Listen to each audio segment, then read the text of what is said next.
Assalamualaikum dan salam sejahtera. Anda bersama saya Hafizah Azaman bertemankan rakan tugas Hafiz Rosli. Sepatutnya hari ini kita telah pun habis perintah kawalan pergerakan untuk fasa yang kedua, tetapi keesokan harinya kita akan lanjutkan lagi bermulanya tempoh perintah kawalan pergerakan fasa yang ketiga sehingga 28 April dan kita tidak tahu sama ada ia akan berlanjutan ataupun tidak lagi. Tapi awal pagi hari ini kita nak bawakan segmen realiti rakyat di mana penularan wabak COVID-19 tidak akan melemahkan kita jika kita bersama-sama menghadapinya. Jadi anda tidak berseorangan dalam menghadapi waktu yang getir ini. Kami di Astro Awani akan bawakan realiti rakyat tumpuan khas yang mengangkat suara rakyat dan realiti kehidupan anda akibat COVID-19. Dan untuk rakyat, anda boleh menghubungi Astro Awani untuk kepimpinan Astro Awani akan beri peluang kepada setiap wakil rakyat yang anda lantik untuk menyuarakan realiti di kawasan anda. Baik, ekonomi juga penting ya, kerana oleh itu kita akan melihat dari sekecil-kecil usahawan mikro sehinggalah perniagaan gedung besar, dan ini platform untuk anda suarakan isu dan juga inovasi yang diperlukan, dan setiap masalah segala kegusaran akan kami bawakan di Astro Awani. Tiada yang tertinggal, tiada yang terpinggir kerana Astro Awani prihatin dan kekal di rumah. Kita jaga kita untuk hapuskan COVID-19. Segmen realiti rakyat hari ini di Awani Pagi bermula jam 8.30 pagi. Kita bawakan dua ahli parlimen, iaitu ahli parlimen dari Kota Belud dan juga ahli parlimen Jerantut.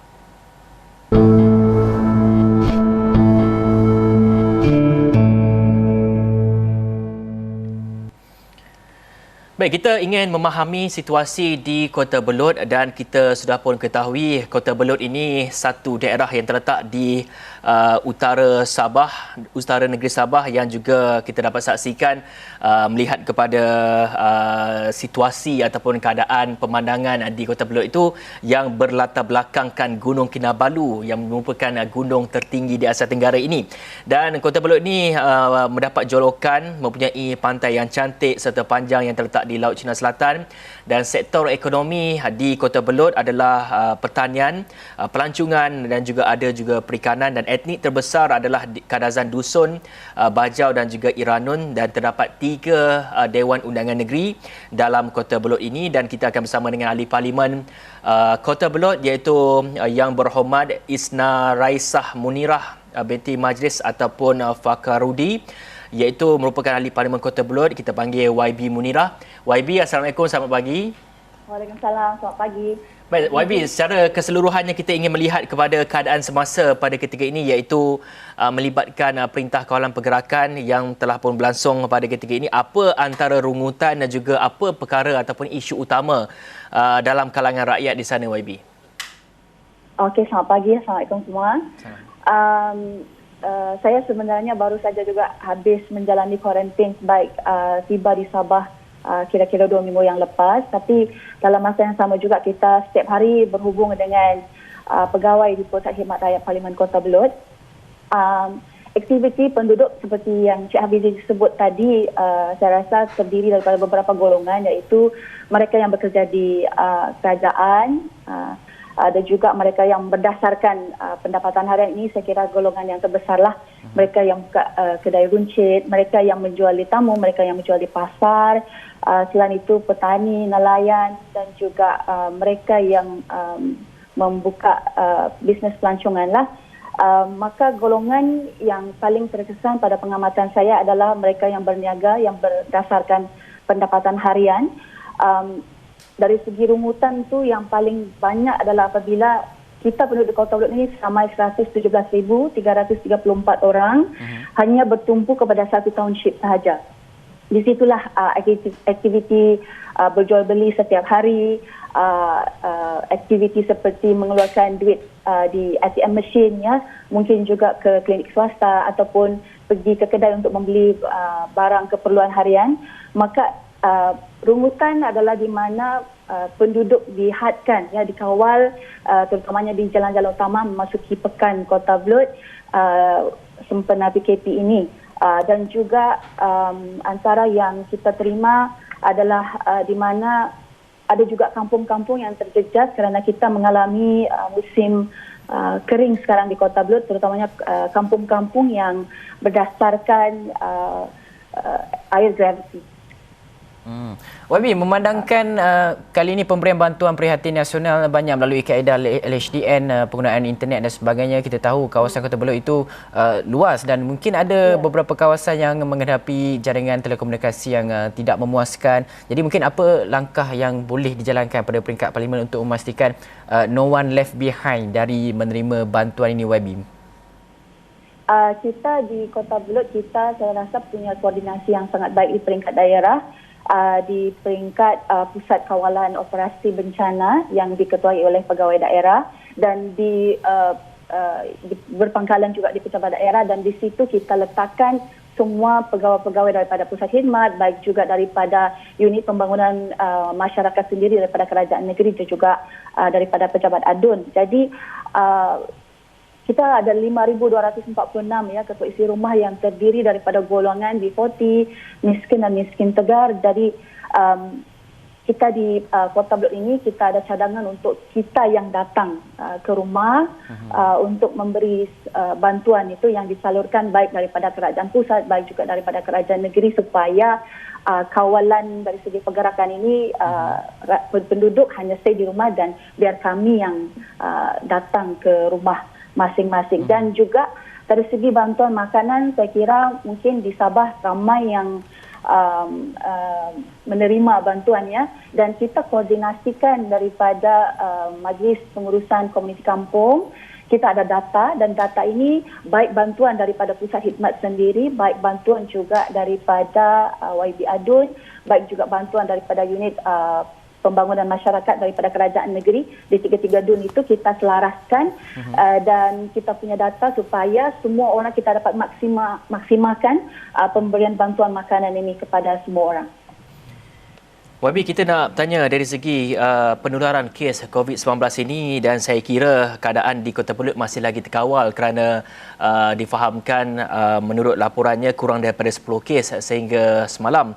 Namun kita juga harus mengingatkan kepada rakyat semua agar mempraktikkan penjarakan sosial dan juga langkah-langkah berjaga supaya penularan kes ini tidak disebarluaskan di Kota Belud. Dan apa agaknya peranan yang dimainkan oleh YB selaku ahli parlimen di Kota Belud untuk memberikan informasi, untuk memberikan kesedaran kepada orang ramai semua mengenai bahayanya penularan COVID ini? Di Kota Belud setakat ini kita hanya ada 5 kes, di mana 1 kes pun kita mendapat tahu telah pun sembuh, dan ini juga hanya di kalangan keluarga itu sendiri, alhamdulillah. Dan pada saya ini tugas kita sebagai ahli parlimen, tetapi juga saya kira tugas semua orang untuk kita sama-sama menjaga kawalan pergerakan. Saya ingin memujilah rakyat Kota Belud dan juga pihak berwajib. Mungkin saya tidak dapat sebut satu persatu, JEPAM, MDKB, pejabat daerah, PDRM, ATM, Jabatan Kebajikan Masyarakat, yang saya kira bersungguh lumus dan kita selaraskan di peringkat kawalan pusat kawalan operasi bencana daerah Kota Belud. Dan saya kira oleh kerana juga mungkin ada kampung yang internet agak bagus, ada juga internet yang tidak baik. Di peringkat daerah, Jabatan Penerangan juga mainkan peranan masuk ke kampung untuk memberi penerangan tentang betapa pentingnya perintah kawalan pergerakan ini. Kita mematuhi prosedur dan juga standard yang telah diarahkan oleh kerajaan. Kita juga saya rasa berharap kepada siaran televisyen dan juga radio untuk menyampaikan kepada mereka yang tidak mendapat liputan internet yang luas lah di kampung-kampung yang tertentu di Kota Belud ini. Dan saya kira apa yang lebih penting adalah selepas post pandemic COVID-19. YB, dalam masa yang sama juga kita melihat kepada 24 hari bulan ni, kita tahu umat Islam telah pun mula puasa dan sebagainya. Semalam kita dapat perkabaran yang Bazar Ramadan tidak dibenarkan untuk dilaksanakan di seluruh negara, tetapi mekanisme pelaksanaannya mungkin kita boleh kaji semula. Mungkin ada tak inisiatif yang boleh YB nyatakan kepada kami bagaimana untuk membantu peniaga-peniaga di Bazar Ramadan untuk memastikan mereka mampu menjana ekonomi mereka, dan dalam masa yang sama juga kita nak memastikan bahawa rakyat itu boleh beli makanan sahur, boleh beli makanan untuk berbuka puasa dan sebagainya. Tiada mereka yang ketinggalan di belakang, tiada yang mereka yang tidak dapat makanan dalam ketika Perintah Kawalan Pergerakan pada bulan puasa nanti. Mungkin ada perancangan-perancangan yang YB boleh nyatakan kepada kita untuk kita kongsikan kepada orang ramai, kerana saya fahamkan terdapat kawasan-kawasan parlimen lain ada yang membuat inisiatif, contoh ada membuat WhatsApp group dan sebagainya kan. Jadi mungkin YB ada perkara-perkara yang boleh kita suarakan. Setakat ini saya kira ramai juga yang buka online jualan, terutamanya makanan ya di Kota Belud. Tetapi mungkin secara keseluruhan kita perlu melihat untuk reach out kepada mereka pula yang tidak mempunyai liputan internet. Saya dengan ada beberapa kawan juga, ada juga yang telah pun menyuarakan pandangan mereka untuk mengusahakan aplikasi supaya mencipta ekosistem itu untuk ada demand dan ada juga supply dan juga ada runway di situ. Tapi kita perkara ini saya rasa kita perlu juga bincang. Saya belum sempat untuk memaklumkan secara keseluruhan sebab baru menerima dalam masa dua hari yang lepas. Secara keseluruhan dengan mungkin kita boleh bincang dengan Pusat Kawalan Operasi Bencana, tetapi saya rasa itu antara perkara yang baik untuk kita kemukakan, terutamanya semasa Ramadan ini. Dan juga untuk jangka masa panjang saya kira perlu ada infrastruktur dari segi jalan raya dan juga internet yang luas di kampung-kampung supaya pada masa akan datang sekiranya perkara ini berlaku lagi kita lebih bersedia dan kita juga tidak ada yang tertinggal lah, terutamanya kawasan terpencil. YB, kita juga ingin melihat dari segi ekonomi di Kota Belud sendiri, dan difahamkan pertanian seperti penanaman padi begitu banyak sekali di Kota Belud, dan juga kita ingin melihat dari segi sektor pelancongan sendiri, di mana di Kota Belud banyak tarikan-tarikan menarik seperti di Pulau Mantanani dan adanya pasar tamu minggu yang menjadi pasar utama tarikan di Kota Belud. Dan bagaimana agaknya dengan Perintah Kawalan Pergerakan ini, ia seperti memberikan kesan kepada peniaga-peniaga, kepada pengusaha-pengusaha seperti di pulau, seperti di Pasar Tabu ini, mereka terjejas dengan PKP ini? Ya, saya rasa ini memang golongan yang paling terjejas, di mana mereka yang berdasarkan pendapatan seharian, contohnya mereka yang berjual di tamu, mereka yang berniaga di pasar besar, apalagi saya kira sektor pelancongan komuniti. Seluruh daerah ini di 33 dun, kita ada gunung, kita ada pulau yang cantik, kita juga ada banyak perkara-perkara menarik, makanan dan juga kraftangan di Kota Belud. Saya kira ini adalah golongan yang paling terjejas, bukan saja pengusaha tetapi juga mereka yang bekerja di bawah.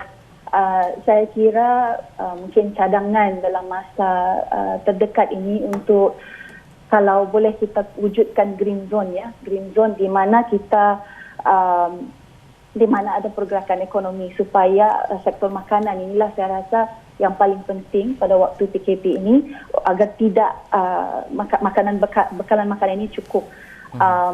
Dan kita tidak tahu selama mana pandemik ini akan berkesudahan, tetapi saya kira kita juga kena bersedia dari segi mungkin ada pekerjaan baru yang lahir selepas daripada pandemik ini.